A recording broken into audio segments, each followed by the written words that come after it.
প্রচার মাধ্যম মিডিয়া, এই মিডিয়াগুলোর বিশাল অবদান আছে। এই মিডিয়াগুলো ইচ্ছে করলে আমাদের প্রজন্মকে ভালো মানুষ বানাবার কাজ করতে পারে, পারে না?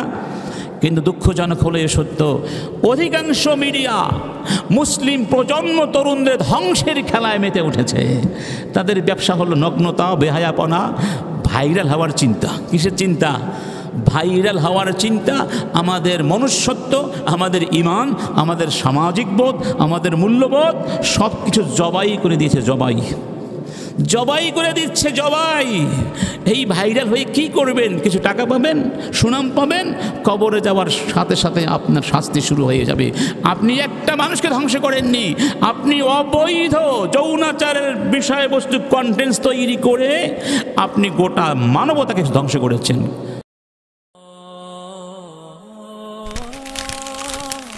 আইসিন মিডিয়া, সত্য ও দিন প্রচারের লক্ষ্যে। আলাইকুম রাহমাতুল্লাহি ওয়া বারাকাতুহু। আলহামদুলিল্লাহি রাব্বিল আলামিন ওয়াল আকিবাতু লিল মুত্তাকিন ওয়াসসালাতু ওয়াসসালামু আলা সাইয়্যিদিল মুরসালিন মুহাম্মদ ওয়া আলা আলিহি ওয়া সাহবিহি আজমাইন, আম্মা বা'দ। فأعوذ بالله من الشيطان الرجيم. بسم الله الرحمن الرحيم. ربنا هب لنا من أزواجنا وذرياتنا قرة أعين واجعلنا للمتقين إماما. صدق الله العظيم. সম্মানিত উপস্থিতি, আমরা যে বিষয়টি নিয়ে ধারাবাহিক আলোচনা করছিলাম সেই বিষয়টি হচ্ছে ইসলামের আলোকে সন্তান প্রতিপালন। কিভাবে আমরা আমাদের সন্তানদেরকে যথার্থভাবে মানুষ হিসাবে গড়ে তুলব, যোগ্য নাগরিক হিসাবে তৈরি করব, আল্লাহ সুবহানাহু ওয়া তাআলার পছন্দনীয় প্রজন্ম গড়ে তুলব, সেই নির্দেশনাগুলো কোরআন এবং হাদিসের আলোকে আমরা তুলে ধরছিলাম। তো আমরা এই পর্যায়ে যে বিষয়টি আলোচনা শুরু করেছিলাম সেটি ছিল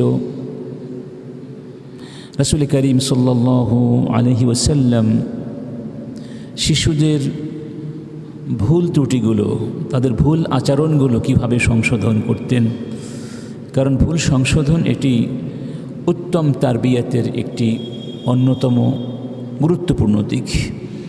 শিশুরা ভুল করে, সেই ভুল যদি আমরা সঠিক পন্থায় সংশোধন করে দিতে না পারি তাহলে তারা ভুল কনসেপ্ট নিয়ে বড় হবে, ভুলের উপরেই তাদের জীবন চলবে, যার পরিণাম শুধু তাদের জন্যই ধ্বংসাত্মক হবে তা নয়, বাবা মাদের জন্য এবং সকলের জন্যই ভয়ানক পরিণাম বয়ে আনতে পারে।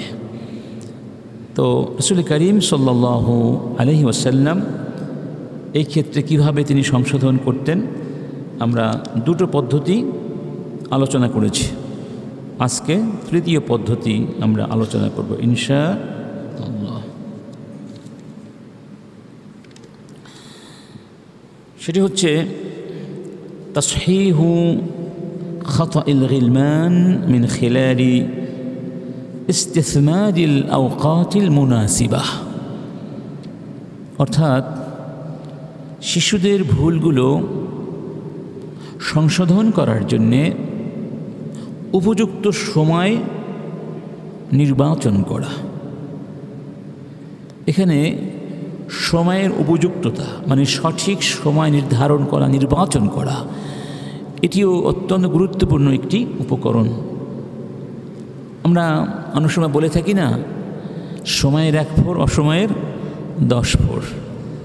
প্রত্যেকটা কাজে নির্দিষ্ট এবং উপযুক্ত সময় রয়েছে।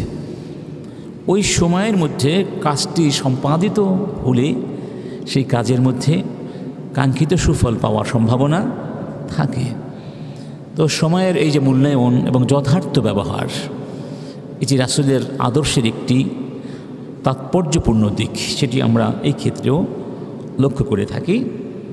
আনাস বিন মালিক রাদিয়াল্লাহু আনহু তিনি বলছেন, أن النبي صلى الله عليه وسلم كان في بعض أسفاره وله غلام حبشي مملوك يقال له أنجشة يحدو لهم ويسوق بهم। রাসূল করিম সাল্লাল্লাহু আলাইহি ওয়াসাল্লাম তিনি একটি সফরে গিয়েছিলেন। সেই সফরে রাসূলের সাথে মহিলারাও ছিলেন। তো মহিলারা যেই উটে আরোহণ করেছিলেন, সেই উটগুলো পরিচালনা করার দায়িত্ব দেওয়া হয়েছিল যাকে, তার নাম ছিল আনজাসা। আনজাসা তিনি হাবশি গোলাম ছিলেন। আনজাসার কণ্ঠ খুব সুন্দর ছিল এবং তিনি সুন্দর কণ্ঠে উটকে দ্রুত পদে চালাবার জন্যে গান গাচ্ছিলেন। মরুভূমিতে এক ধরনের গান আছে, সঙ্গীত আছে, এগুলো উট পছন্দ করে। এই গানগুলো গাইলে উট খুব দ্রুত পদে হাঁটে। আনজাসা খুব সুন্দর কণ্ঠে উটের গান গাচ্ছিলেন বা গান গেয়ে চলছিলেন, আর উটগুলো খুব তাড়াহুড়ো করে খুব দ্রুত পদে চলছিল। সেই উটগুলোর উপরে কারা ছিলেন? মহিলারা ছিলেন, মহিলা সাহাবীরা ছিলেন। উম্মে সুলাইমও তাদের মধ্যে ছিলেন। তখন রাসূল করিম আনজাসাকে বললেন, আনজাসা তুমি এত দ্রুত চালিও না। ইয়া আনজাসা লা তাকসিরাল কাওয়ারির ওয়াইহাক ইয়া আনজাসা রুয়াইদা সাওকাকা বিল কাওয়ারির। আনজাসা তুমি আস্তে আস্তে চালাও, উটকে আস্তে আস্তে পরিচালনা করো। কেন? উটের উপরে বসে আছে মহিলারা, তাদের কষ্ট হয়, তারা ভয় পায়, তারা আঘাত পেতে পারেন।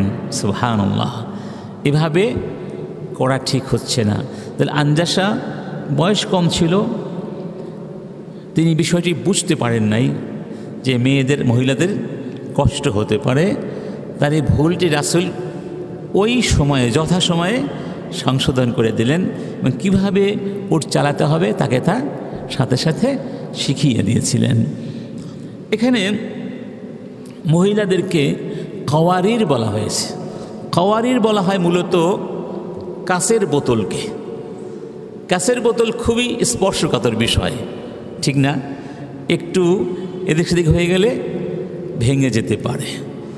তো রাসূল নারীদের প্রতি কতটা স্নেহশীল ছিলেন, কতটা দরদি ছিলেন, কতটা তার অনুভূতি স্পর্শকাতর ছিল, এখান থেকে সেটা বোঝা যায় যে তিনি তাদের ব্যাপারে বলছেন তারা যেহেতু খুব স্পর্শকাতর, তারা যেহেতু খুব কি বলা যায় কোমল, অতএব তুমি তাদেরকে এভাবে কষ্ট দিও না। সুবহানাল্লাহ। আল্লাহ। আরেকটি হাদিসে দেখা যায়, এই হাদিসটি আমরা আগেও একাধিকবার আলোচনা করেছিলাম। আমাদের এক মা ছিলেন উম্মু সালামা রাদিয়াল্লাহু আনহা, রাসূলের একজন স্ত্রী উম্মু সালামা। উম্মু সালামার একটি ছোট্ট ছেলে ছিল, মানে তার আগের স্বামীর ঘরে এই ছেলেটি হয়েছিল। সেই স্বামী মারা গিয়েছিলেন, সেই স্বামীকে বলা হতো আবু সালামা, আর এই বাচ্চাটির নাম ছিল মূলত সালামা বিন আবি সালামা। তার কুনিয়াত ছিল আবু সালমা। আবু সালমা যখন ছোট্ট, তিনি বলছেন কুনতু ফি হিজরি রাসূলিল্লাহি সাল্লাল্লাহু আলাইহি ওয়াসাল্লাম, আমি রসুলের কাছেই ছিলাম, তার ঘরেই আমি লালিত পালিত হচ্ছিলাম, আমি খুব ছোট্ট ছিলাম। ওয়াকানাত ইয়াদি তাতিশু ফিস সাফহা, যখন খেতে বসতাম, আমি যেহেতু ছোট্ট মানুষ অত কিছু বুঝি না, তো খাবার প্লেটে আমি আমার হাত খুব এদিকে সেদিকে বেশি নাড়াচাড়া করতাম।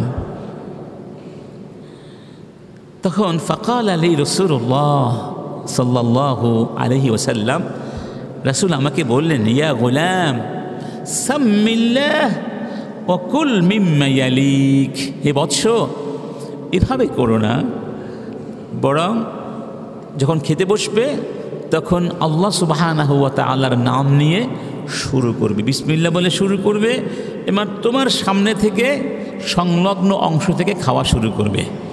ডানে বামে এদিকে সেদিকে দৌড়াদৌড়ি করো না, বরং তোমার সামনে থেকেই খাওয়া শুরু করবে। সুবহানাল্লাহ। তো ওই সময়টা ছিল এই কথাটি বলার উপযুক্ত সময়। তিনি পরেও বলতে পারতেন, কিন্তু পরে বলে হয়তো মনে থাকতো না, অথবা সেটা ততটা ইফেক্টিভ হতো না যতটা ওই সময় বলার মাধ্যমে হয়েছে। দেখেছেন কতটা মানে দাগ কেটেছিল সেই সাহাবীর হৃদয়ের ভেতরে এই কথাটি। তিনি সে হাদিসটি বড় হয়ে এভাবে বলতেন। তার মানে রাসূলের সেই শিক্ষাটি তিনি মনে প্রাণে শৈশব থেকেই ধারণ করতে পেরেছিলেন। রাসূল করিম সাল্লাল্লাহু আলাইহি ওয়াসাল্লাম তিনি শিশুদেরকে প্রতিপালন করার ক্ষেত্রে, তাদের ভুল ত্রুটিগুলো সংশোধন করার ক্ষেত্রে আরেকটি পদ্ধতি অবলম্বন করেছেন। হাদিসে যেটি পাওয়া যাচ্ছে সেটি হচ্ছে তাদেরকে তিনি কানে ধরে শিক্ষা দিতেন। কিসে ধরে? কানে ধরে। আমরাও কিন্তু মাঝে মধ্যে শিশুদের কান ধরি না? কান ধরি। আমাদের ওস্তাদরাও কিন্তু আমাদের অনেকের কান ধরেছেন, কান ধরিয়েছেন। দেখুন, এক সাহাবীর নাম ছিল আব্দুল্লাহ বিন আল বেশর আল মাজিনি। তিনি ছোট্ট ছিলেন। তিনি বলছেন, ক্বালা বা'আসাতনি উম্মি ইলা নবী সাল্লাল্লাহু আলাইহি ওয়াসাল্লাম বিকুতফিম মিন ইনাব। আমার মা আমাকে রাসূলের কাছে পাঠিয়েছিলেন কিছু আঙ্গুর নিয়ে। আঙ্গুরের ছড়া, আঙ্গুরের ছড়া দিয়ে পাঠিয়েছিলেন। এই আঙ্গুরের ছড়াগুলো রাসূলের কাছে পৌঁছিয়ে দাও। অর্থাৎ তিনি রাসূলকে এটি উপহার দিয়েছিলেন খাওয়ার জন্যে।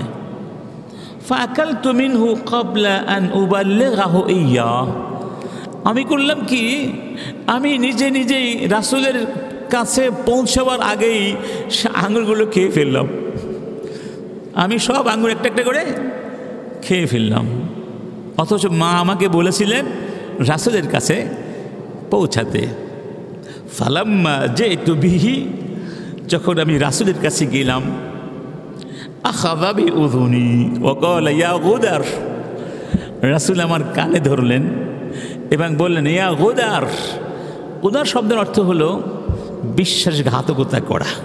মানে তোমার মা তোমাকে বিশ্বাস করে আমার জন্যে এগুলো পাঠিয়েছিল, আর তুমি সব খেয়ে ফেলেছ।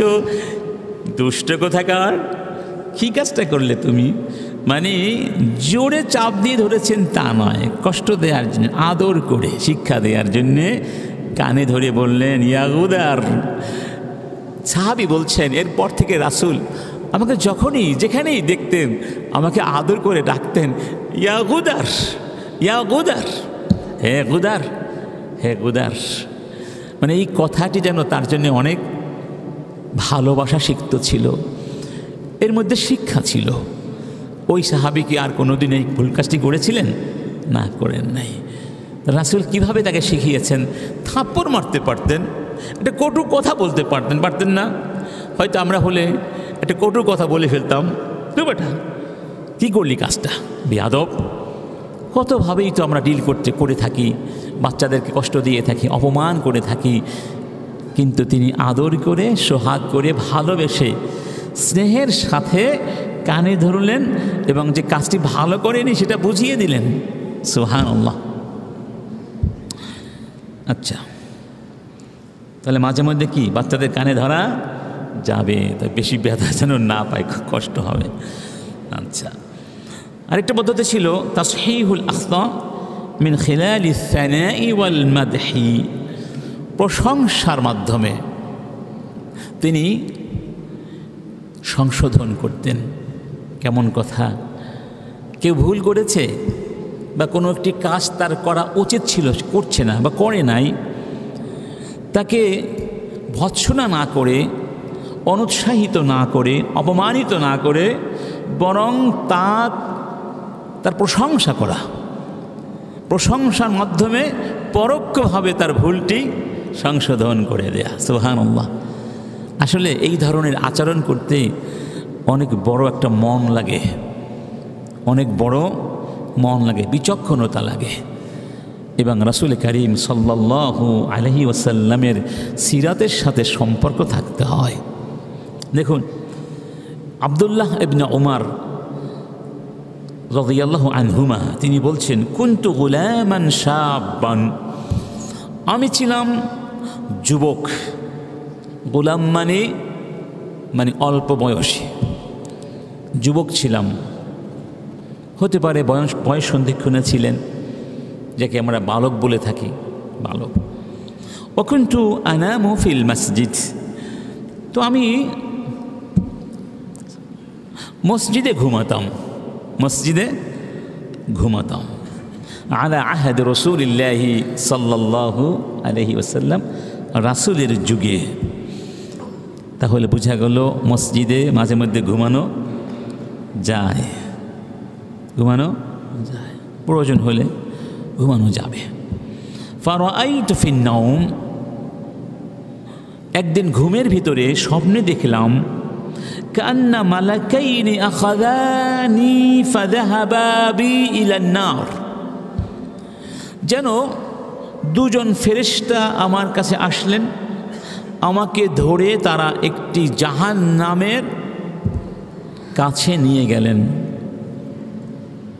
ফাইদা হিয়া, বা আগুনের কাছে নিয়ে গেলেন। ফাইদা হিয়া মাতওয়িয়াতুন কাতাইল বিইরি ওয়া ইযা লাহা কারনা, সেই জায়গাটা ছিল কেমন, ধরে নেওয়া যাক একটা সুরঙ্গের মতো। কিসের মতো? সুরঙ্গের মতো। ভেতরে আগুন দাউ দাউ করে জ্বলছে, চারপাশে পাথর দিয়ে একটা আবদ্ধ জায়গার মতো, একটা কূপের মতো, তার মধ্যে আগুন জ্বলছে। ওয়াইদা লাহা কারনান, এর ব্যাখ্যা এখন না করি। ওয়াইদা ফিহা উনাসুন কদ আরাফতুহুম, সেই আগুনের মধ্যে আমি দেখলাম কিছু মানুষ জ্বলছে, শাস্তি হচ্ছে তাদের। আমি তাদেরকে চিনি, আমার পরিচিত। দেখুন কত ভদ্রতা, তিনি তাদের নাম বলেন নাই। নামগুলো বলে দিলে সমাজের কাছে তারা লাঞ্ছিত হতেন, ঠিক না? নাম বলেন নাই, এটা একটা ভদ্রতা, চরিত্র। ফাজালতু আকুলু আউযু বিল্লাহি মিনান নার, আমি তখন বলতে লাগলাম, আল্লাহ তোমার কাছে আগুন থেকে, জাহান্নাম থেকে মুক্তি চাই, আমাকে রক্ষা করো, আমাকে বাঁচাও। ফালাকিয়ানা মালাকুন আখার, আমি যখন আল্লাহর কাছে আগুন থেকে নাজাতের জন্য কান্নাকাটি করছি, দোয়া করছি, তখন দেখলাম আরেকজন ফেরেশতা আমার কাছে আসলেন। কাল আলী লাম তুরা, আমাকে বললেন ভয় করো না, কোনো ভয় করো না। তারপরে তার ঘুমটা ভেঙে গেল। আমি এই কাহিনী আমার ফুফি হাফসা বিনতে উমর, রাসূলের স্ত্রী, তাকে গিয়ে বললাম, ফুফিকে বললাম, যাবি এই স্বপ্নটি দেখেছি। ফাকাসসাতহা হাফসা আলা রাসূলিল্লাহি সাল্লাল্লাহু আলাইহি ওয়াসাল্লাম, আমার ফুফি হাফসা তিনি সেই কথাগুলো কাকে বলে দিলেন? রাসূলুল্লাহ সাল্লাল্লাহু আলাইহি ওয়াসাল্লামকে কাহিনীটা বলে দিলেন। রাসূল তখন বলেছিলেন, নি'মার রাজুলু আবদুল্লাহ লাউ কানা ইউসাল্লি মিনাল লাইল, আব্দুল্লাহ অনেক ভালো, মানে আমার ব্যাপারে বলছেন, আব্দুল্লাহ খুব ভালো যুবক, খুব ভালো। যদি সে রাত্রি জাগরণ করত, যদি সে রাত্রিবেলা না ঘুমিয়ে নামাজ পড়ত। খেয়াল করুন, প্রথমে আব্দুল্লাহ প্রশংসা করেছেন যে আব্দুল্লাহ খুব ভালো ছেলে, খুব ভালো, তবে সে রাত জাগে না, সে রাত্রে জেগে তাহাজ্জুদ পড়ে না। যদি রাতটাও জাগতো, তাহাজ্জুদও পড়তো, তাহলে সে আরও কত ভালো হয়ে যেত। সুবহানাল্লাহ। ফাকানা বা'দা যালিক ফাকানা লা ইয়ানামু মিনাল লাইলি ইল্লা কালিলা। সেই দিন থেকে মৃত্যু পর্যন্ত আব্দুল্লাহ রাত্রিবেলা খুব কম ঘুমাতেন, খুব কম ঘুমাতেন এবং রাত্রি জেগে ইবাদত করতেন, পড়তেন। সুবহানাল্লাহ। দেখেছেন রাসূল কিভাবে আব্দুল্লাহকে তাহাজ্জুদ গুজার বানিয়ে দিলেন। তিনি একটা কাজ করতেন না, সেই কাজটি করতে তাকে কিভাবে উজ্জীবিত করে দিলেন যে মৃত্যু পর্যন্ত তিনি আমলটি অবিরাম ধারা চালিয়ে গিয়েছিলেন। সুবহানাল্লাহ। এইভাবে আমরাও তো পারি আমাদের বাচ্চাদের ভুলগুলো সংশোধন করার ক্ষেত্রে প্রশংসা করব, উৎসাহিত করব, অনুপ্রাণিত করব, তাদের ভালো কাজগুলোকে মূল্যায়ন করব এবং ভুল ত্রুটি বা কিছু বিচ্যুতি অথবা নোকসান থেকে গেলে সেগুলো পরোক্ষভাবে পালন করার জন্য আমরা উজ্জীবিত করব, শিক্ষা দেব।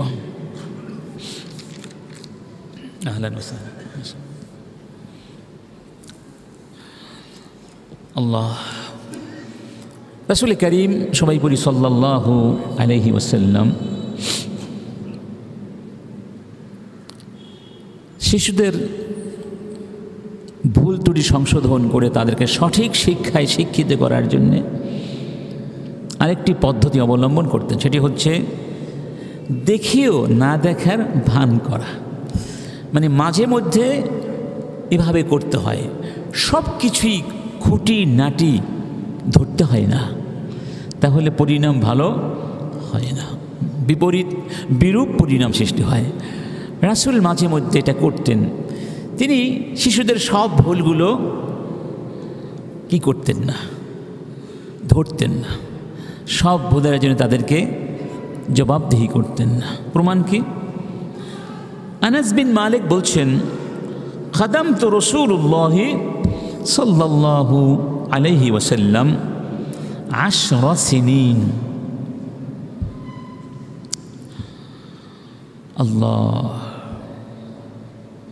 10 বছর আমি রাসূল করিম সাল্লাল্লাহু আলাইহি ওয়াসাল্লামের খিদমত করেছি। কত বছর? তিনি ছোট্ট ছিলেন, 10 বছর রাসূলের সাথে ছিলেন, ছোট্ট মানুষ। কিন্তু রাসূল কোনোদিন বলেননি লিমা ফাআলতা হাদা, এই কাজটি কেন করনি, অথবা এটি কেন করেছ। অন্য হাদিসে আছে, অন্য রিওয়ায়াতে বলা হয়েছে খাদামতু নবিয়্য 10 সিনিন ফামা আমারানি বিআমরিন ফাওয়াফাইতু আনহু আও সানাআতুহু ফালামানি। কোনোদিন কোনো কাজের জন্য রাসূল আমাকে ভৎসনা করেন নাই। আমি ছোট্ট মানুষ ছিলাম, তো আমি সব কাজ পরিপূর্ণভাবে করতে পারতাম না, অনেক কাজই ভুল হয়ে যেত, অসম্পূর্ণ থেকে যেত, কিন্তু আমাকে মুলাআমা করেননি, ভৎসনা করেননি। বরং ফাইন লামানি আহাদুন মিন আহলি বাইতি ইল্লা ক্বালা দাউহু, যদি অন্য কেউ তার পরিবারের আমার কোনো কাজে ভুল ধরত, আমাকে নিয়ে ভৎসনা করত, তিনি বলতেন দাউহু, ওকে ছেড়ে দাও, ওকে বিরক্ত করো না, ওকে ভৎসনা করো না। সুবহানাল্লাহ। চিন্তা করেছেন? তার মানে উঠতে ডাক দেন, উঠতে ডাক, বসতে ডাক, খেতে ডাক, ঘুমোতে ডাক, প্রত্যেকটা মুহূর্তে মুহূর্তে ডাক দিলে তো বাচ্চাটি কোথায় যাবে? তো অস্থির হয়ে যাবে। এটা অনেকে আমরা করে থাকি, অস্থির করে ফেলি, পরে একটা পর্যায়ে গিয়ে সে বিতৃষ্ণ হয়ে যায়। অতএব সব কিছু দেখিও না দেখার, সব কিছু দেখতে হয় না। বড়দের ক্ষেত্রে এটা প্রযোজ্য হতে পারে, সব কিছু সব ভুল ধরতে হয় না। কিছু কিছু ভুল, কিছু কিছু ব্যবহার, কিছু কিছু ভুল আচরণ অ্যাভয়েড করে, ওভারকাম করে চলে যেতে হয়, কারণ সেখানে এগুলো বারবার ধরলে বিরূপ প্রতিফল হতে পারে। তার মানে আবার এই নয় যে ভুল ধরবো না, তা নয়, এটা একটা প্রসেস, স্থানকাল পাত্রভেদে এটা একটা মেথড হিসেবে আমরা ব্যবহার করতে পারি। আচ্ছা, আবার কখনো কখনো বাচ্চাদের সাথে রাসূল দুষ্টামির ছলে সংশোধন করে দিতেন। মানে বাচ্চারা খেলাধুলা পছন্দ করে, ঠিক না, দুষ্টুমি পছন্দ করে, তাহলে ওদের সাথে যদি কেউ খেলতে যায়, দেখবেন খুব পছন্দ করে। বড়দের মধ্যেও বাচ্চারা তাদের কাছে যায় যারা বাচ্চাদের মতো করে তাদের সাথে কথা বলে, আদর করে, খেলতে পারে, তাদেরকে বাচ্চারা পছন্দ করে। একবার এক গভর্নর উমর ইবনে খাত্তাবের বাসায় গিয়েছিলেন। গিয়ে দেখলেন উমর বাচ্চাদেরকে নিয়ে খেলাধুলা করছে, কেউ পিঠে উঠছে, কেউ ধাক্কা দিচ্ছে।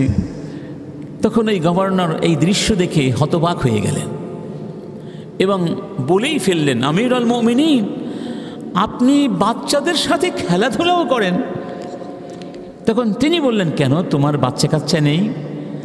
তিনি বললেন, আছে, কিন্তু আমি যখন ঘরে যাই আমার শব্দ পেলেই, টের পেলেই সবাই চুপচাপ হয়ে যায়। ধরুন এতক্ষণ দুষ্টমি করছিল, আমার শব্দ পেলে সবাই কি হয়ে যায়, ভদ্র হয়ে যায়, আর কেউ কোনো টু শব্দ করে না, আমাকে এত ভয় করে তারা। উমর বললেন, তাহলে একটা কাজ করো, এই মুহূর্তে ইস্তফা দাও, তোমার মতো গভর্নর আমার প্রয়োজন নাই। কেন আমিরুল মুমিনিন? তিনি বললেন, যেই লোককে তার ঘরের মানুষ এত ভয় করে সেই লোকের কাছে তো জনগণ ন্যায় বিচারের জন্য যেতে ভয় পাবে। তোমার মতো লোক আমার দরকার নাই। সুবহানাল্লাহ।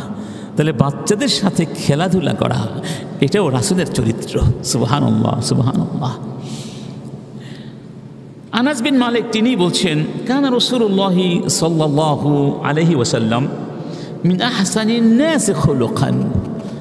রাসূলের চেয়ে শ্রেষ্ঠ চরিত্রের অধিকারী কেউ ছিলেন না। তিনি মানুষের মধ্যে শ্রেষ্ঠ আখলাক সম্পন্ন মানুষ ছিলেন।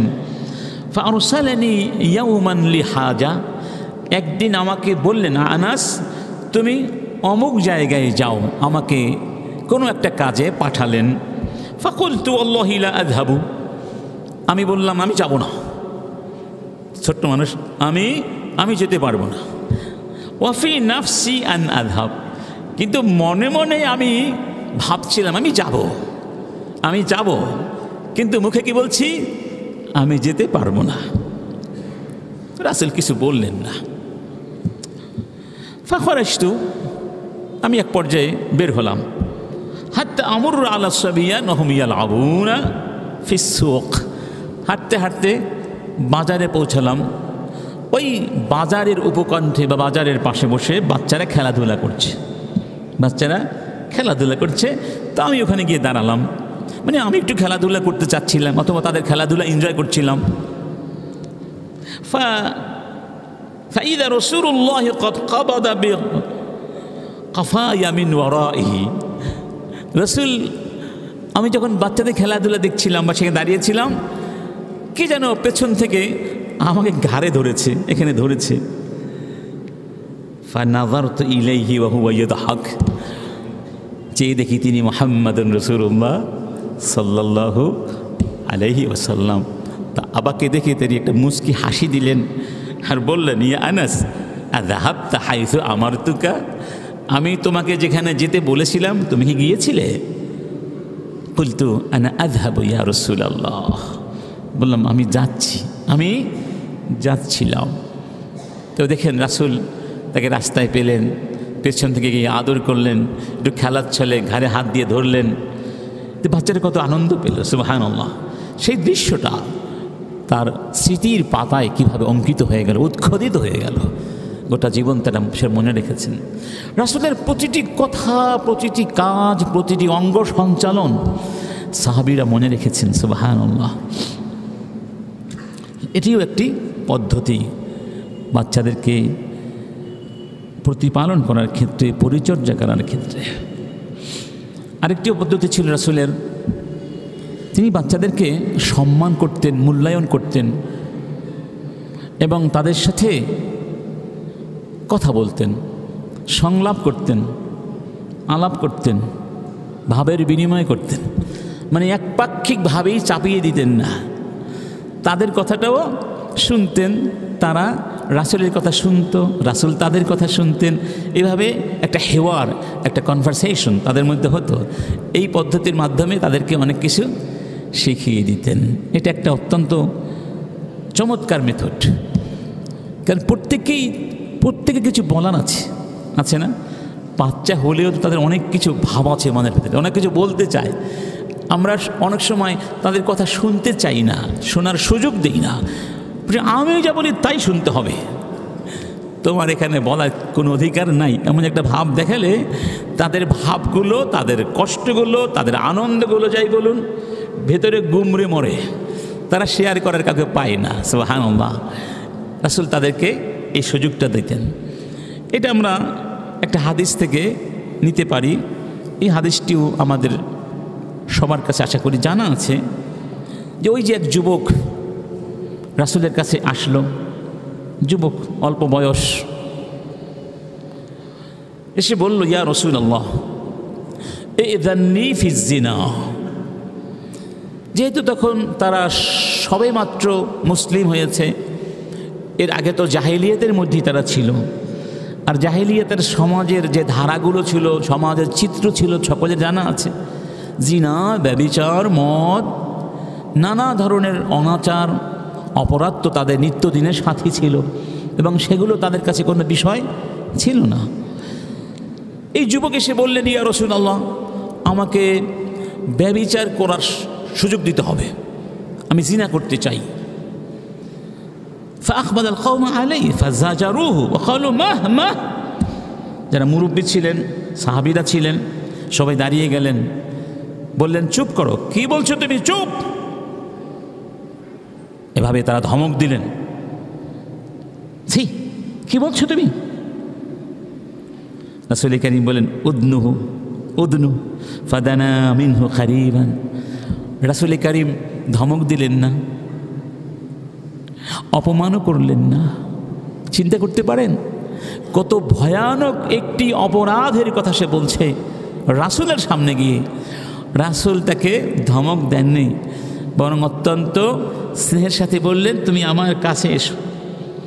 কাছে নিয়ে একান্ত সন্নিহিতে বসালেন। ফাজালাস, যুবক বসলেন। ক্বালা আতুহিব্বুহু লিউম্মিক। এবার তার সাথে সংলাপ শুরু করেছেন। সংলাপ, যুবক এই অন্যায় কাজ তুমি কি তোমার জন্মদাত্রী, তোমার মায়ের জন্যে মেনে নিবে, পছন্দ করো? যুবক বলল, লা ওয়াল্লাহি জাআলানি আল্লাহু ফিদাআক। হে রাসূল, আল্লাহর কসম, আল্লাহ আমার জীবনকে আপনার জন্য ফিদা বানিয়ে দিন। আল্লাহর কসম, আমি এই কাজটি আমার মায়ের জন্য পছন্দ করি না, মানে আমার মাকে এই কাজ আমি করতে দেব না। রাসূল কারীম আবার বললেন, তখন রাসূল কারীম জবাব দিলেন, ওয়ালান নাসু ইউহিব্বুনাহু লিউম্মাহাতিহিম। তুমি যেভাবে তোমার নিজের মায়ের জন্যে এটি মেনে নিতে পারো না, পৃথিবীর কোনো সন্তান তার মায়ের জন্যে এই অপকর্ম মেনে নিতে পারবে না। অর্থাৎ তুমি যা নিজের জন্য পছন্দ করো না, তা অন্যদের জন্য কি করে পছন্দ করো। আবার বললেন, আতুহিব্বুহু লিউখতিক। তুমি কি তোমার বোনের জন্য এটি পছন্দ করবে? তখন যুবক বলল, লা ওয়াল্লাহি জাআলানি আল্লাহু ফিদাআক। একই কথা বলল, আল্লাহর কসম, আমি আমার বোনের জন্য এটি কোনোদিন মেনে নিব না। আল্লাহ আমাকে আপনার জন্যে কোরবান করে দিন। তখন রাসূল কারীম বললেন, ওয়ালান নাসু ইউহিব্বুনাহু লিআখাওয়াতিহিম। পৃথিবীর মানুষেরাও তাদের বোনদের জন্যে এটা মেনে নিবে না। পৃথিবীর কোনো ভাই এটা মানতে পারে না। ধরুন গতকালকে বা পরশু ঢাকা বিশ্ববিদ্যালয়ে একটি অনাকাঙ্ক্ষিত ঘটনা ঘটেছে। পর্দানুসীন এক ছাত্রী, যিনি একটি ছাত্রী হোস্টেলের নির্বাচিত প্রতিনিধি, তিনি পর্দানুসীন নেকাব পড়েন। তো একজন এসে তাকে অনেক আজে বাজে কথা বলেছে, আপনারা জানেন সবগুলো। তো মেয়েটা কান্না করছে। যেই ছেলেটি বা যেই লোকটি এই মেয়েটিকে রাস্তায় বিশ্ববিদ্যালয়ের অঙ্গনে অপমান করল, উত্ত্যক্ত করল, অপমানজনক কথা ছুঁড়ে মারল, সে কি তার বোনকে যদি আরেকটা ছেলে এভাবে রাস্তায় অপমান করে, তার কাছে কি ভালো লাগবে না? সহ্য করতে পারবে তো? পারবে না। তাহলে ওই মেয়েটি তো কারো বোন, ওই মেয়েটি কারো বোন। রাসূল কারীম এই কথা বললেন।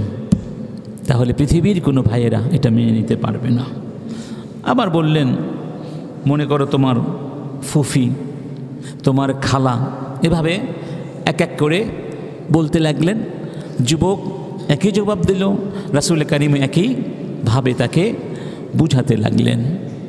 একটা পর্যায়ে গিয়ে এই দ্বিপাক্ষিক সংলাপের মাধ্যমে ওই যুবকের যে ভুল ধারণা ছিল, যুবকের যে একটা কি বলা যায় অসৎ কাজ করার প্রবণতা ছিল, সে তার ভুলটা বুঝতে পারল, বা যুবক তার ভুলটা বুঝতে পারলেন। রাসূল তখন ফাওয়াদা ইয়াদাহু আলা সদরি, ওই যুবকের বুকের উপরে সস্নেহে একটা আস্তে করে থাপ্পড় দিলেন, আদর করে, এবং দোয়া করলেন, আল্লাহুম্মা তাহহির কালবাহ, হে আল্লাহ তুমি এই যুবকের মনকে পরিষ্কার পরিচ্ছন্ন পবিত্র করে দাও, মনটিকে পবিত্র করে দাও। ওয়াগফিরি যামবাহ, তার সব গুনাহ মাফ করে দাও। ওয়া হাসসিন ফারজাহ, ওয়া হাসসিন বিসাদ ফারজাহ, এবং তার গুপ্তাঙ্গকে হেফাজত করো, মানে অপরাধ থেকে, অবৈধ যৌনাচার থেকে তার চরিত্রকে হেফাজত করে দাও। সেই যুবক ফালাম ইয়াকুন বা'দা যালিক আল ফাতা ইয়ালতাফিতু ইলা শাই, এই রিওয়ায়াতে বলা হয়েছে ওই দিন থেকে মৃত্যু পর্যন্ত সেই যুবক কোনো পরনারীর দিকে চোখ উঁচু করে তাকায়নি। সুবহানাল্লাহ। কিভাবে রাসূল তাদেরকে শিক্ষা দিতেন, সংশোধন করতেন তাদের ভুলগুলো। সুবহানাল্লাহ। এইভাবে আমরা দেখি রাসূল কারীম সাল্লাল্লাহু আলাইহি ওয়াসাল্লাম প্রজন্মকে প্রতিপালন করেছেন। এরপরে আমরা আসি ইসলামের দৃষ্টিকোণ থেকে এই প্রজন্ম প্রতিপালন বিষয়টি এত বিশাল ব্যাপার, এত সুদূর প্রসারী ব্যাপার, এটা শিশুদের জন্মগ্রহণের আগে থেকেই কার্যক্রম শুরু করতে হয়। সুবহানাল্লাহ। এখনও শিশুরা পৃথিবীতে আসেনি, কিন্তু তাদের প্রতিপালন, পরিচর্যা এবং তাদেরকে যোগ্য মানুষ বানাবার কার্যক্রম আমাদেরকে শুরু করে দিতে হবে। কীভাবে করতে হবে? যেমন ধরুন, বিয়ে করার সময় দেখে শুনে বিয়ে করতে হবে, অর্থাৎ ধার্মিক, সুশিক্ষিতা, চরিত্রবান, খোদাভীরু নারীদেরকে প্রাধান্য দিতে হবে। কেন? কারণ সে আপনার স্ত্রী হবে, সে আপনার সন্তানের মা হবেন, বা তিনি আপনার সন্তানের মা হবেন। আপনার সন্তান ওই নারীর চরিত্রবান হবে, ওই নারীর চিন্তা, চেতনা, ধ্যান, ধারণা, দর্শন সব কিছু ওই সন্তানের মধ্যে স্থানান্তর হবে। বরং আপনি নিজেও তাকে দ্বারা প্রভাবিত হবেন। আরবিতে একটা প্রবাদ আছে, আলমারউ আলা দীনি যাওজাতিহি, মানে প্রত্যেকেই স্ত্রীর ধর্ম নিয়ে চলে। আপনারা বলেন না যে বর্তমান এই যে নতুন বিশ্ব ব্যবস্থা, এটা চলছে আমেরিকার কথায়। ধরুন এখনকে ট্রাম্প, আগে ছিল কে? বিল ক্লিন্টন, না ছিল না? তো বিল ক্লিন্টন চলে কার কথায়? বউর কথায়। এটা তো আছে, বাস্তবে তাই। স্ত্রী যদি ভালো হয়, স্বামী তার চরিত্র, সততা, আদর্শ, ধার্মিকতা সহজেই সংরক্ষণ করতে পারে।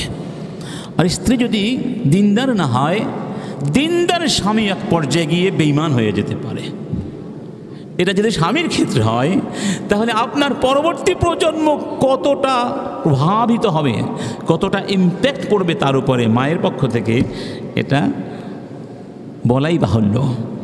একজন প্রসিদ্ধ মনীষী আবুল আসওয়াদ আদ-দুয়াইলি, যাকে আরবি ব্যাকরণের জনক বলা হয়, তিনি বলছেন তার সন্তানদেরকে, قد أحسنت إليكم صغارا وكبارا, বাচ্চাদেরকে বলছেন, সন্তানদেরকে বলছেন, আমি তোমাদের উপর ইহসান করেছি যখন তোমরা ছোট্ট ছিলে এবং যখন তোমরা বড় হয়েছ, দুই অবস্থাতেই তোমাদের প্রতি আমি ইহসান করেছি। এরপরে বললেন ওয়াকাবলা আন তুলাদু, বরং তোমরা তখন জন্ম নাওনি, তোমরা জন্ম নেওয়ার আগেও আমি তোমাদের প্রতি সদাচরণ করেছি, ইহসান করেছি।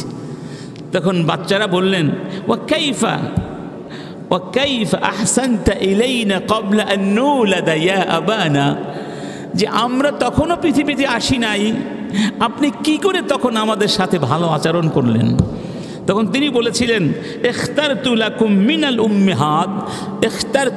মিনাল উম্মাহাত মান লা তুসাব্বুনা বিহা, আমি তোমাদের জন্য এমন একজন মা পছন্দ করেছিলাম যেই মায়ের কারণে কোনোদিন কেউ তোমাদেরকে গালি দিতে পারবে না, যে ওর মাটা ভালো না, মায়ের কারণে সন্তান নষ্ট হয়েছে, তোমার মায়ের নাম ধরে, তোমাদের মায়ের কারণে নাম ধরে কেউ কোনোদিন তোমাদেরকে ছোট করতে পারবে না, আমি এমন একজন যোগ্যতা সম্পন্ন মা তোমাদের জন্য পছন্দ করেছি। সুবহানাল্লাহ। এই বিষয়টি আমাদের খুব গুরুত্বের সাথে নেওয়া দরকার। টাকা পয়সা, বাড়ি গাড়ি এবং রূপ লাবণ্য, এগুলোর চেয়ে শ্রেষ্ঠ হচ্ছে ধার্মিকতা, চরিত্র, আখলাক। এ কথা রাসূল স্পষ্ট ভাষায় এভাবে বলেছেন, ফাযফার বিযাতিদ্দীন, তোমরা ধার্মিকতাকে প্রাধান্য দাও। আল্লাহ। আরেকটা হচ্ছে, আমরা তো ভাই চেষ্টা করি, সবাই তো চেষ্টা করে, চেষ্টা করলেও সবসময় সব কিছু পাওয়া যায় না। আসলে সব কিছু কার হাতে? কার হাতে? লাহু মাকালিদুস সামাওয়াতি ওয়াল আরদি, আকাশের জমিনের চাবি তার হাতে। অতএব আল্লাহর সাথেও আমাদের সম্পর্ক থাকতে হবে দোয়ার মাধ্যমে, যে আল্লাহ আমাদেরকে যুররিয়াতান সালেহা দান করো, আমাদেরকে নেক সন্তান দান করো, আমাদের প্রজন্মকে তুমি যোগ্য প্রজন্ম বানিয়ে দাও। সুবহানাল্লাহ। এবং এটা আমরা দোয়ার মাধ্যমে আল্লাহর কাছে চেয়ে নিব। যেরকম আমরা দেখেছি এই জিনিসটা সব নবীরাই করেছেন, নবীরা দোয়া করেছেন, আল্লাহর প্রিয় বান্দারা দোয়া করেছেন। দোয়ার মাধ্যমে এখানে তিনটে ব্যাপার। একটা হচ্ছে আল্লাহর কাছে দোয়া করতে হবে যেন আল্লাহ আমাদেরকে আমাদের দায়িত্বগুলো পালন করার তৌফিক দান করেন, যাতে করে আমরা সঠিক দায়িত্ব পালন করতে পারি, তারা ভালো মানুষ হতে পারে, এক নম্বর। দুই নম্বর দোয়া হবে তাদের জন্য, যে আল্লাহ তুমি তাদেরকে যুররিয়াতান সালেহা দাও, এবং তারা যদি ইতিমধ্যে যুররিয়াত সালেহা হয়ে যায়, তারা আসলে ভালো সন্তান, ভালো মানুষ, আদর্শ সন্তান, তারপরেও দোয়া করতে হবে তারা যেন এই আদর্শে টিকে থাকতে পারে। আর খারাপ হলে দোয়া করতেই হবে, মানে দুই অবস্থায় দোয়া করতে হবে। আল্লাহ সুবহানাহু ওয়া তাআলা কোরআনের ভিতরে নবীদের এই আদর্শ তুলে ধরেছেন। ইব্রাহিম আলাইহিস সালাম দোয়া করেছিলেন, রব্বি জাআলনি মুকিমাস সালাতি ওয়া মিন যুররিয়াতি রব্বানা ওয়া তাকাব্বাল দুআ, হে আল্লাহ তুমি আমাকে, আমার সন্তানদেরকে নামাজ কায়েমকারী বানিয়ে দাও, সুবহান, নামাজি বানিয়ে দাও। জাকারিয়া আলাইহিস সালাম দোয়া করেছিলেন, রব্বি হাবলি মিন লাদুনকা যুররিয়াতান তাইয়্যিবাহ, তোমার পক্ষ থেকে আল্লাহ আমাকে নেক সন্তান, নেক প্রজন্ম দান করো। মুমিনরা কিভাবে দোয়া করবে আল্লাহ শিখিয়ে দিয়েছেন, রব্বানা হাব লানা মিন আজওয়াজিনা ওয়া যুররিয়াতিনা কুররাতা আ'য়ুন ওয়াজআলনা লিল মুত্তাকিনা ইমামা। এবং একজন নেককার, আল্লাহর প্রিয় একজন বান্দা এই দোয়াটি করেছিলেন, সেটি আল্লাহ কোরআনে তুলে ধরেছেন। তিনি বলেছিলেন, রব্বি আউজি'নি আন আশকুরা নি'মাতাকাল্লাতী আন'আমতা আলাইয়া ওয়া আলা ওয়ালিদাইয়া ওয়া আন আ'মালা সালিহান তারদাহ ওয়া আসলিহ লি ফি যুররিয়াতি ইন্নী তুবতু ইলাইকা ওয়া আনা মিনাল মুসলিমিন। হে আল্লাহ, তুমি আমাকে আমার বাবা মাকে যে নেয়ামত দিয়েছো সেই নেয়ামতের শুকরিয়া আদায় করে তৌফিক দান করো, এবং যেই কাজ করলে তুমি খুশি হবে সেই কাজগুলোই করার তৌফিক দান করো। ওয়া আসলিহ লি ফি যুররিয়াতি, আর আমার পরবর্তী প্রজন্মকে তুমি সংশোধন করে দিও, শ্রেষ্ঠ প্রজন্ম বানিয়ে দিও, ভালো মানুষ বানিয়ে দিও তাদেরকে। আমি তোমার কাছে তাওবা করছি এবং আমি নিজেকে মুসলমানদের মধ্যে গণ্য করছি। সুবহানাল্লাহ। তো আল্লাহর কাছে দোয়াটা পছন্দ হয়েছে, সেই দোয়াটি আল্লাহ কোরআনের মধ্যে উল্লেখ করেছেন।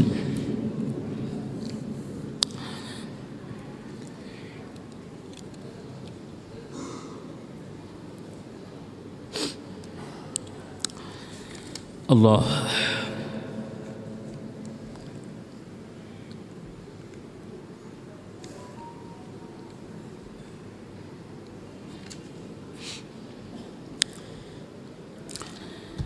এরপরে আমাদের যে আলোচনা, এই আলোচনার কিওয়ার্ড হচ্ছে আত-তারবিয়া। তার নাম কি?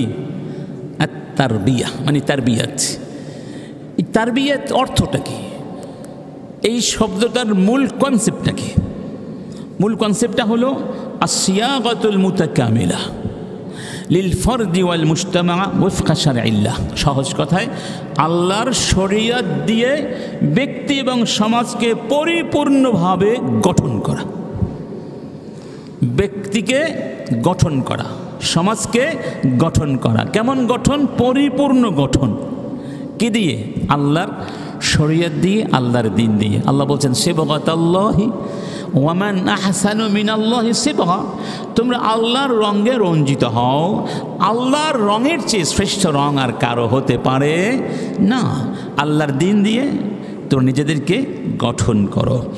এই তারবিয়াতটা বহুমাত্রিক তারবিয়াত বলেছিলাম। এর মধ্যে বিশেষ করে এই দিকগুলো থাকতে হবে। একটা হলো আত-তারবিয়াতুল ঈমানিয়া, ঈমানি তারবিয়াত, অর্থাৎ বিশুদ্ধ ঈমান শিক্ষা দিতে হবে। একটা হলো আত-তারবিয়াতুল খুলুকিয়া, চারিত্রিক নৈতিক তারবিয়াত, অর্থাৎ শ্রেষ্ঠ নৈতিকতা শিক্ষা দিতে হবে। 3 নম্বর আত-তারবিয়াতুল জিসমিয়া, শারীরিক তারবিয়াত, অর্থাৎ সুস্থ থাকতে পারে, শারীরিকভাবে যেন ভারসাম্যপূর্ণভাবে সে বড় হতে পারে, সেটিও খেয়াল রাখতে হবে। আত-তারবিয়াতুল আকলিয়া, আরেকটি হচ্ছে আকলি তারবিয়াত, অর্থাৎ আল্লাহ পাক মানুষের মধ্যে যে আকল দিয়েছেন, এই আকলটা হচ্ছে সফটওয়্যারের মতো, এটাকে ব্যবহার করতে হবে। ব্যবহার না করলে সেটা কোনো কাজে লাগলো না, ঠিক না? এবং এটা এমন একটা সফটওয়্যার, আপনি যত বেশি ইউজ করবেন তত সে শানিত হবে, আর অকেজো ফেলে রাখবেন ভোতা হয়ে যাবে। সুবহানাল্লাহ। তো এই আকলটা মানুষের স্বাতন্ত্র্যদায়ক একটা নেয়ামত। এই আকল কি পশুদের ভেতরে আছে? নাই, এটা আল্লাহ মানুষকে একান্তভাবে দান করেছেন। এই আকলের বিকাশ সাধন করার জন্য যথার্থ তারবিয়ত লাগবে। আচ্ছা, এবং সেজন্য ভারসাম্যপূর্ণ শিক্ষা দিতে হবে। এরপরে আত-তারবিয়া নাফসিয়া, মনস্তাত্ত্বিক তারবিয়াত, মানসিক তারবিয়াত। আধুনিক পৃথিবীর সবচেয়ে বড় সমস্যা মানসিক সমস্যা। কেন মানসিক সমস্যা? কারণ মানুষের আকলি বিকাশ, জ্ঞানের বিকাশটা ভারসাম্যপূর্ণ হয় নাই, বিকাশটা হয়েছে ইমব্যালেন্সড, অর্থাৎ বস্তুতান্ত্রিকতা তার উপরে প্রাধান্য বিস্তার করেছে, যেই কারণে সে তার চিন্তার ভারসাম্য হারিয়ে ফেলেছে। প্রমাণ দেব, রাজশাহী বিশ্ববিদ্যালয়ের শিক্ষক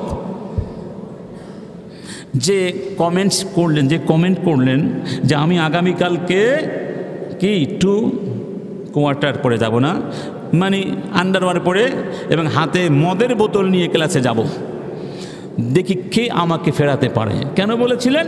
কারণ সেখানে মেয়েরা হিজাব করে তারা নির্বাচিত হয়েছে, প্রতিনিধি হয়েছে ছাত্রছাত্রীদের, ঠিক না? শপথ নিয়েছে। সেই শপথের ছবি যখন দেখলেন যে মেয়েরা হিজাব পড়েছে, রাজশাহী বিশ্ববিদ্যালয়ে মেয়েরা হিজাব পড়েছে, শপথ নিচ্ছে, তখন আর সে সহ্য করতে, মানে তার মধ্যে কতটা ধর্মবিদ্বেষ কাজ করছে। এই পৃথিবীতে কোনো শিক্ষক আজ পর্যন্ত মুসলিম বিশ্বে হোক আর অমুসলিম বিশ্বে হোক এই ধরনের কথা বলেছে। জীবনে শুনেছেন যে আমি কালকে ক্লাসে আন্ডারওয়্যার পরে যাব, বা এই অর্থে মদের বোতল নিয়ে যাব, আমার মদের লাইসেন্স আছে। যখন প্রতিবাদ করা হলো তখন তিনি বলছেন আমি আসলে মানসিকভাবে বিপর্যস্ত ছিলাম। অথচ আমরা তো দেখি তারা অনেক সুখে শান্তিতে আছে, ঠিক না? মদ খায়, নাস্তিক্যবাদ, গান বাজনা, কত এনজয় করে জীবনটাকে। আমাদের মনে হয় তারা যেন জান্নাতের মধ্যে আছে, কিন্তু বাস্তবে তাদের জীবনে জান্নাত বলে কিছু নাই। তারা স্বীকার করেছে আমাদের জীবন এতটা বিপর্যস্ত যে কোথায় কি বলতে হবে তা আমি বুঝতে পারছি না। একজন বিশ্ববিদ্যালয়ের শিক্ষকের চিন্তার বিপর্যয় যদি এখানে এসে দাঁড়ায়, সেই শিক্ষা ব্যবস্থা আদৌ আছে কিনা চিন্তা করা দরকার, ঠিক কিনা? আমরা আপনাদের পক্ষ থেকে, আমি নিজের পক্ষ থেকে দাবি করছি ওই শিক্ষককে অনতিবিলম্বে বিশ্ববিদ্যালয় শিক্ষকতার পদ থেকে বহিষ্কার করতে হবে। এবং ঢাকা বিশ্ববিদ্যালয়ে যারা হিজাবধারিণী নারীদেরকে নিয়ে টিটকারি করেছে, ব্যঙ্গ করেছে, অপমান করেছে, টিস করেছে, এই ছাত্রদেরকে অবশ্যই তাদের ছাত্রত্ব বাতিল করতে হবে। আর ফাজলামি করার কোনো সুযোগ দেওয়া যাবে না। আমার বন্ধুগণ, আলোচনা থেকে মনে হতে পারে সব দায়িত্ব বাবা মার, ঠিক না? কিন্তু তারবিয়াতের দায়িত্ব শুধু বাবা মায়ের উপরেই সীমাবদ্ধ নয়। এই পয়েন্টটা বলে আজকে শেষ করব। শুধু বাবা মায়ের উপরে সীমাবদ্ধ নয়, বাবা মা অবশ্যই তারবিয়াতের ক্ষেত্রে সবচেয়ে বেশি দায়িত্ববান, তাতে কোনো সন্দেহ নাই। কারণ তাদের হাত ধরেই আমাদের প্রথম শিক্ষাটা হয়, বিশেষ করে মা। এজন্যে একজন কবি বলেছেন, আল উম্মু মাদরাসাতুন ইন আদাত্তাহা আদাত্তা শাআবান তাইয়িবাল আরাকি। মাতা হলেন জ্ঞান আলোকের প্রথম বাতি, তাকে যদি করতে পারো জন্ম নিবে সভ্য জাতি। তারা সভ্য জাতি করতে হলে কি লাগবে? সভ্য মা লাগবে, সুশিক্ষিতা মা লাগবে। অতএব বাবা মায়ের অবস্থান, গুরুত্ব এখানে অনস্বীকার্য। রাসূল এজন্যই বলেছেন যে প্রত্যেক মানব সন্তান ইসলাম নিয়ে জন্ম নেয়, ফিতরাত নিয়ে জন্ম নেয়, বাবা মায়ের কারণে তাদের মধ্যে কি আছে? অন্য চিন্তাধারা প্রভাব সৃষ্টি করতে পারে, ইহুদি হতে পারে, ইত্যাদি ইত্যাদি। তাহলে এখানে আরও কিছু প্রতিষ্ঠান আছে, ব্যক্তি আছে, দিক আছে, যাদেরও মহান দায়িত্ব আছে। যেমন শিক্ষা, পরিবারের মধ্যে বাবা মার বাহিরে আর লোক নাই, চাচারা আছেন, দাদারা আছেন, আত্মীয় স্বজন মামারা আছেন না? তাদেরও কিন্তু দায়িত্ব আছে। শুধু বাবা মার একার দায়িত্ব নয়, দাদা দাদি, পরিবারের সব সদস্যের এখানে দায়িত্ব পালন করতে হবে, নইলে আল্লাহর কাছে জবাবদিহি করতে হবে। তারপরে রয়েছে আপনার শিক্ষা প্রতিষ্ঠান। শিক্ষা প্রতিষ্ঠানে আমরা শুধু বই পড়ার জন্য পাঠাই না বাবা, কারণ শুধু বই পড়ার জন্য পাঠানোর কোনো দরকার নেই। বই তো আমি নিজেও পড়াতে পারি। এখানে অনেক যোগ্য লোক আছে না, যারা বাংলাও পারে, ইংরেজিও পারে, বাবা অঙ্কও পারে, বরং ওই শিক্ষকদের যে আরও ভালো পড়াতে পারে। তাই বলে কি আমরা বাচ্চাকে স্কুলে পাঠাই না? পাঠাই। কেন পাঠাই? প্রতিষ্ঠানে পাঠাই এই তারবিয়াতের জন্য। তারবিয়াতটা হাতে কলমে হয়, শুধু বই দিয়ে হয় না। অতএব প্রতিষ্ঠানগুলোকে মনে রাখতে হবে, আমরা শুধু টেক্সট বই পড়াবার জন্য এখানে বসি নাই, বরং এই ছাত্রদেরকে যথার্থভাবে মানুষ বানাতে বসেছি। তাদের আখলাক আমরা গঠন করে দিব, তাদের মনস্তাত্ত্বিক চিন্তাধারা মানুষ আমরা গঠন করে দিব সঠিক পন্থায়। তাহলে এই শিক্ষা প্রতিষ্ঠানগুলো দায়িত্ব পালন করলো, আমানতদারিতা রক্ষা করলো।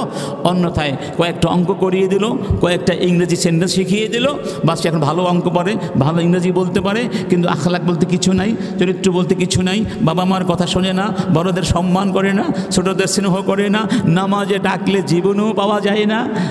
ওই সমস্ত শিক্ষা প্রতিষ্ঠান গাদ্দারি করেছে। কি করেছে? যখন আল্লাহ সুবহানাহু ওয়া তাআলা সূরা লোকমানের মধ্যে লোকমান আলাইহিস সালামের কথাগুলো কোট করেছিলেন বা করছেন, কি বলছেন? ওয়ালাকাদ আতাইনা লোকমানাল হিকমাতা আনিশকুরুলি। লোকমানাত হিকমা, ওয়ালাকাদ আতাইনা লোকমানাল হিকমা। আমি লোকমানকে হিকমত দিয়েছি। প্রথমে লোকমানের পরিচয় দিয়েছেন, লোকমানের পরিচয় দিয়ে তারপরে তার কথাগুলো উল্লেখ করেছে। কারণটা কি? কারণ জ্ঞান গ্রহণ করা উচিত এমন উৎস থেকে যেই উৎসের ব্যাপারে আপনার মধ্যে সন্দেহ নেই, অর্থাৎ শিক্ষক ওই মানের হতে হবে যেখানে সেখানে যে কোনো প্রতিষ্ঠানে আপনি যদি সন্তানকে দিয়ে দেন, আপনি খোঁজখবর নিলেন না, অথবা আপনি জানেন এই শিক্ষা প্রতিষ্ঠান এটা একটা নির্দিষ্ট এজেন্ডা নিয়ে কাজ করছে, তারা আপনার সন্তানকে ভালো অঙ্ক শিক্ষা দিবে কিন্তু খ্রিস্টান বানাবে, নাস্তিক বানাবে, এটা তাদের মিশন ভিশন, এটা জেনেও আপনি দিয়েছেন কারণ A+ পাওয়া যাবে, মেডিকেলে চান্স পাবে, কিন্তু সে তো মেডিকেলে চান্স পেয়েছে, ইমান ধ্বংস হয়ে গিয়েছে। এটা জায়েজ নাই। জেনে শুনে সন্তানদেরকে এমন প্রতিষ্ঠানে পড়ানো যাবে না যে প্রতিষ্ঠানে পড়ালে আপনার সন্তান আপনার আদর্শ থেকে, আপনার দিন থেকে, ধর্ম থেকে, আখলাক থেকে ধ্বংস বিচ্যুত হয়ে যেতে পারে, সেই প্রতিষ্ঠানে দেওয়া যাবে না। এই জন্য যে কোনো প্রতিষ্ঠানে দেওয়ার আগে সেই প্রতিষ্ঠানের শিক্ষকদের ব্যাপারে খবর নেওয়া দরকার। আখলাক কেমন, চরিত্র কেমন, তাদের মতাদর্শগুলো কেমন, যেখানে সেখানে যত্রতত্র এখন শিক্ষা প্রতিষ্ঠান গড়ে উঠেছে, এটা একটু বিবেচনা করা দরকার। যদি আপনি চান আপনার সন্তান ভালো মানুষ হোক, বড় সার্টিফিকেট দরকার নাই, আমাদের ভালো মানুষ দরকার। এতে মনে রাখবেন, বড় সার্টিফিকেট হলে আপনার মুসিবত হতে পারে।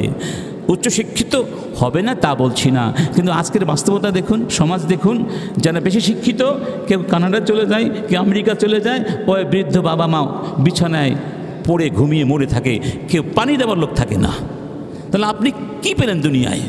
তারা যে নামাজি হয় ঠিক আছে, দোয়া পাবেন, আর নামাজি না হয়ে দুনিয়া হয়ে গেল, তো দুনিয়াও পেলেন না, আখিরাতও পেলেন না। এই জন্য উচ্চশিক্ষার পাশাপাশি তাদেরকে মানুষ বানাতে হবে। It should be given the first priority, এটা আমাদের মনে রাখা উচিত। ঠিক আছে আমার বন্ধুরা, শেষ হয়ে করে দিচ্ছি। এরপরে এই মসজিদেরও দায়িত্ব আছে। কি আছে? মসজিদের মেম্বারের দায়িত্ব আছে। এই মেম্বার মানুষ গঠন করার বিশ্ববিদ্যালয়। রাসূল কারীম তার মসজিদকে বিশ্ববিদ্যালয় বানিয়েছিলেন, ঠিক না? ওই বিশ্ববিদ্যালয় থেকেই তো ইসলাম আমরা পেয়েছি, সাহাবীদেরকে পেয়েছি। এই মেম্বারকে মুক্ত চিন্তার জায়গা বানাতে হবে। এখানে দাঁড়িয়ে যেন ইমাম সত্যি কথা বলতে পারেন, কোরআনের কথা বলতে পারেন। এই জন্য এই মেম্বারকে হেফাজত করতে হবে। আপনার দলীয় ব্যক্তি স্বার্থের কারণে যদি আজকে আপনি মেম্বারের বিরুদ্ধে দাঁড়িয়েছেন, মনে রাখবেন কালকে আপনি এর পরিণাম পাবেন। ইসলামী বিরুদ্ধে যারা দাঁড়িয়েছে আল্লাহ পাক তাদেরকে ছাড় দেন না, সুযোগ দেন কিন্তু ছাড় দেন না। আপনার স্বার্থের বিরুদ্ধে যাক, আমার স্বার্থের বিরুদ্ধে যাক, যাক না, কিন্তু সত্য বলার জন্য সুযোগ দিতে হবে। এটা সত্য বলার মেম্বার, ঠিক না বে ঠিক? এই মসজিদ বিশ্ববিদ্যালয়, এখানে কোরআনের কথা হবে, হাদিসের কথা হবে, নির্ভয়ে। আপনারা ইমামকে বলবেন নির্ভয়ে কথা বলবেন। আমি আওয়ামী লীগ করি, কথার কথা, বিএনপি করি, ঠিক আছে ভাই, আমি বিএনপি করি, ঠিক আছে, কিন্তু আপনি এখানে সত্য কথা বলবেন, বাস। তাতে আপনার সম্মান বাড়বে, কমবে না। আপনার সম্মান বাড়বে। যদি আপনি মনে করে থাকেন ইমামকে বাধা দিলাম, দিন প্রচারে বাধা দিলাম, আমি হয়ে গেলাম নির্বাচিত, মিথ্যা কথা। আপনাকে মানুষ ফেলে দিবে, চিন্তা করবে না। অতএব অন্য মতাদর্শকেও মেনে নেওয়ার মতো বড় একটা মন থাকতে হবে, আপনার সম্মান বাড়বে এই যে আমাদের সাদিক কায়েম দাওয়াত দিলেন কাকে? রেজভী সাহেবকে দাওয়াত দিয়ে কত সম্মান করে পাশে বসালেন, যিনি কয়েকদিন আগেও তাদের বিরুদ্ধে কথা বলেছেন। তাতে কি সাদিক কায়েমের সম্মান বেড়েছে না কমেছে? অনেক বেড়ে গেছে। শত্রুকে সম্মান করলে সম্মান আপনার বেড়ে যাবে। সুবহানাল্লাহ। রাসূলের সাথে কাফেররা কত কত অপমান করেছে তাকে। রাসূল কোনোদিন একটা গালি দিয়েছেন? একটা গালি দেখাতে পারবেন? রাসূলের জবান দিয়ে কোনোদিন কোনো অশ্লীল কথা বের হয় নাই। কোন কাফেরকে তিনি অপমান করেছেন যে তোমার কথা শুনবো না বেয়াদব? বরং কাফিরের কথা তিনি কান দিয়ে শুনেছেন, মন দিয়ে শুনেছেন, এবং তাকেও তিনি দাওয়াত দিয়েছেন ওই যে সংলাপের মাধ্যমে। এটাই নিয়ম। আল্লাহ পাক আমাদের তৌফিক দান করুন। এবং যে প্রচার মাধ্যম মিডিয়া, এই মিডিয়াগুলোর বিশাল অবদান আছে। এই মিডিয়াগুলো ইচ্ছে করলে আমাদের প্রজন্মকে ভালো মানুষ বানাবার কাজ করতে পারে না? কিন্তু দুঃখজনক হলে সত্য, অধিকাংশ মিডিয়া মুসলিম প্রজন্ম তরুণদের ধ্বংসের খেলায় মেতে উঠেছে। তাদের ব্যবসা হলো নগ্নতা, বেহায়াপনা, ভাইরাল হওয়ার চিন্তা। কিসের চিন্তা? ভাইরাল হওয়ার চিন্তা আমাদের মনুষ্যত্ব, আমাদের ঈমান, আমাদের সামাজিক বোধ, আমাদের মূল্যবোধ সব কিছু জবাই করে দিয়েছে, জবাই করে দিচ্ছে, জবাই। এই ভাইরাল হয়ে কি করবেন? কিছু টাকা পাবেন, সুনাম পাবেন, কবরে যাওয়ার সাথে সাথে আপনার শাস্তি শুরু হয়ে যাবে। আপনি একটা মানুষকে ধ্বংস করেননি, আপনি অবৈধ যৌনাচারের বিষয়বস্তু কন্টেন্টস তৈরি করে আপনি গোটা মানবতাকে ধ্বংস করেছেন। সবার পাপের বোঝা আপনার বহন করতে হবে। এটা এত সহজ না।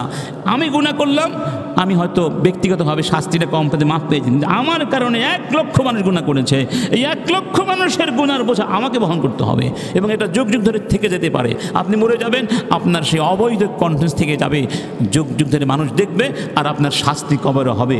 কেউ যদি মনে করেন আমার শাস্তি দরকার আছে, তার ব্যক্তিগত ব্যাপার, কিন্তু আমরা আশা করি আমাদের যারা ভাই বোন রয়েছেন, যারা কন্টেন্টস তৈরি করেন, যারা ইউটিউবার, যারা মিডিয়ায় কাজ করছেন, আল্লাহর ওয়াস্তে এমন কোনো খবর সংবাদ প্রচার করবেন না, এমন কোনো কিছু করবেন না যাতে আমাদের কোমলমতি শিশুদের আখলাক ধ্বংস হয়ে যায়। কি হয়ে যায়? আল্লাহ পাক আমাদের তৌফিক দান করুন, বুঝার তৌফিক দান করুন।